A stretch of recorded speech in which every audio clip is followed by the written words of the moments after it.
Gusto ko lang pong i-highlight yung isa sa mga na bring forth po kanina na finding na ang dating DepEd Secretary po as Vice President, meron siyang children's book project. Tapos ang kanyang tinapa para gumawa ng illustrations para dun sa children's book ay yung mga employees pa na under sa Department of Education.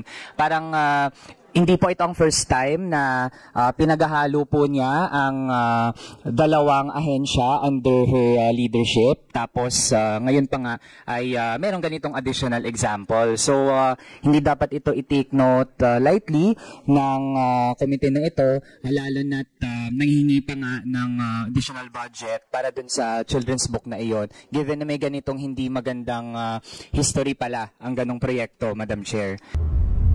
So to proceed dun sa ilang mga points ko on the Department of Education, Madam Chair, na-mention din kasi kanina yung matatag curriculum, and even Congressman Rufus Rodriguez mentioned na may mga subjects talaga na hindi pwedeng pinaghalo-halo.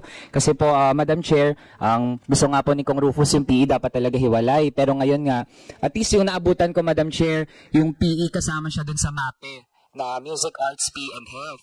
Pero ngayon po sa matatag curriculum, pati po yung MAPE at yung Araling Panlipunan, minerge pa. So, paano na lang po yung pagtuturo ng bawat specific subject? And I think mula naman sa interpellation ni Kong Franz, meron namang ways moving forward yung DepEd. Sana lang po talaga ma-incorporate yung ganitong mga observations kasi nga, ang hirap na ma-ensure yung quality ng pagkaturo sa bawat subject kung parang blob sila na naghahalo-halo. Also, ito Madam Chair, on peace education, so any official of DepEd po can answer. Gusto lang po nating malaman ano po ang objectives at ano po yung meat ng peace education na tinuturo ng department. Salamat, magandang umaga po, Congressman Manuel. Unahin na po natin yung PISA. Yung intention natin dito is, if I'm not mistaken, sa pagkaintindi ko yung PISA is to enhance a learner's critical skills as well as his ability to be analytical and to approach a problem from several aspects, meaning one question can challenge his reading, his math, and his science capabilities. Parang real life situation. Hindi naman nakakahon sa math, sa science when you face a problem in real life. So that's my understanding of the OECD exam PISA. So what we're doing is we're trying to have our education also try to be multidimensional in that sense, Your Honor, para matugunan niya yung mga ganong klaseng exams. Dahil parang, and also it seems that there is a focus on certain types of awareness, meaning environmental awareness, and other problems, climate change, among others. So I think it's also crucial to enhance that in our learners. Tapos also, yung mababa nating performance dahil karamihan sa mga bata natin hindi marunong gumamit ng computer. I was told, yung mga kumuha ng 2022, first time nilang humawak ng mouse, computer mouse, kaya medyo nataranta sila. So what we want is, this early, we will get as many of them with access and practice on computers to actually take the test on computers. And there's also the problem of language. Dahil some take the test in their native language, pero there is no PISA test in Filipino as of yet, if I'm not mistaken, Your Honor. So, English ho siya. So, these are some of the PISA aspects and the demands on our learners. Doon naman ho sa pagsasama ho ng mga subject, yung thinking ho kasi dito is sana ma-decongest or ma-declutter yung ating curriculum so we can focus on yung tinatawag na foundational skills na literacy and numeracy, reading, writing, math. So that's why kaya pinagsama ho yung ibang mga subject. Pero tama ho kayo na yung isa sa mga pinakamahalagang tinuturo sa ating curriculum ay yung kasaysayan. Kaya sisiguraduhin natin na hindi mawawala yan at kung may suggestion po kayo na i-enhance yung ating curriculum at all levels from kinder even up to senior high school, this would be most welcome, Your Honor. Yeah. Thank you, Madam Chair. Doon po sa matatag curriculum din, lalo under the former leadership of DepEd, doon po na-introduce kasi yung parang special siya na topic, yung peace education, yung paano daw tinuturo yung maging promoters ng pagkakasundo, yun, kapayapaan, yung ating mga estudyante. So, sa ngayon po ba, sumusulong na itong pagtuturo ng peace education? Tapos, ano po ang nilalaman ng ganong topic? Yes, Your Honor. Madam Chair, the peace education is incorporated in certain learning areas in Araling Panlipunan, in good manners and right conduct, as well as values education. But maybe, with your permission, I'll ask Yusek Gina Gonong to expound. Madam Chair, yung peace education po ay naka-integrate sa ating mga learning areas. Kasama po dito halimbawa sa early grades yung self-awareness, yung building a community. Pagdating naman po sa mga higher grade levels, ang ini-integrate po natin na peace ed concepts dyan, yung security, disaster risk reduction, yan po ang mga kasama sa peace education. Okay. Madam Chair, can we request the department to furnish our office and the committee copies of modules or learning materials na related po doon sa peace education? We will do that, Your Honor, Madam Chair. Thank you, Madam Chair. Also, in connection, since meron pong no 2019, DepEd Order number 32, ito yung National Policy Framework on Learners and Schools as Zones of Peace. We'd like to confirm na standing pa rin po ba ang ganitong DepEd Order? May I ask that Yusek Escobedo be recognized? He's our Yusek for Operations, Madam Chair. Yusek Escobedo, you're recognized. Yeah. Good morning, Madam Chair. Yung DO po on schools as zones of peace ay kasalukuyan pong nire-review and for drafting.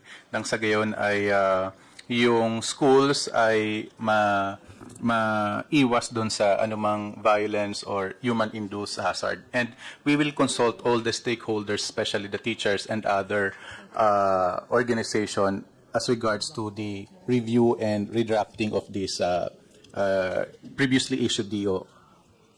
Madam Chair, ano po yung nag-prompt ng review ng ganitong department order? Meron pong enhancement doon sa isa, yung meron kami mga nare-receive na complaints from the field na ito ay mas nagagamit ng ibang grupo and hindi na pahihintulutan yung isang grupo na pumasok sa school and other complaints na nare-receive namin sa field. Okay. Madam Chair, kaya po natin ito na tanong in relation din dun sa peace education kasi nga ayaw natin na naabuso ang ganitong mga topics para magamit, no, para kabaligtaran yung maging effect, no, na endanger pa yung ating mga students, yung ating mga teachers, and in fact very explicit naman po dun sa current department order na halimbawa kung may mga lessons or kahit mga seminar, mga forum na para na siya dun sa goals like counterinsurgency, bawal din po yun. So we'd like to ask po ano yung timeline ng review nitong department order. For the review and redrafting, we will ang tingin namin ay mailalabas yung new DepEd order by December or early part of next year. Okay. Next, Madam Chair, kasi ang mga forum din, mga seminar na nagagamit na talaga siya as platform for the tagging halimbawa, edi nalaman natin from the COA documents na dito ginamit yung confidential funds ng DepEd for 2023. So, may ma-elaborate pa ba ang DepEd on this? Kasi po ang binabanggit ng former DepEd Secretary ay ang dapat daw po sumagot ang officials ng DepEd na haharap ngayon at iniwasan pong sagutin yung topic na ito. So, yun, we'd like to know lang kung may madadagdag po kayo or dapat po ba talaga ay hindi na kayo yung sumagot dito? With your permission, Your Honor, and Madam Chair, perhaps our Yusek for Finance can better discuss that since it pertains also to the confidential fund, Your Honor. Yeah, recognize. Thank you, Madam Chair. We would like to clarify po yung role ng DepEd Finance in the release, utilization, and reporting of the confidential fund. And we have applied po the joint circular of COA, DBM, DILG, GCD, and DND. And we have complied with the requirements. Una po yung entitlement. Is DepEd entitled to the 2023 confidential fund. It was included in our JA in 2023 under a confidential expense tag in the list of the expenses. So that's the reason po na i-release po siya.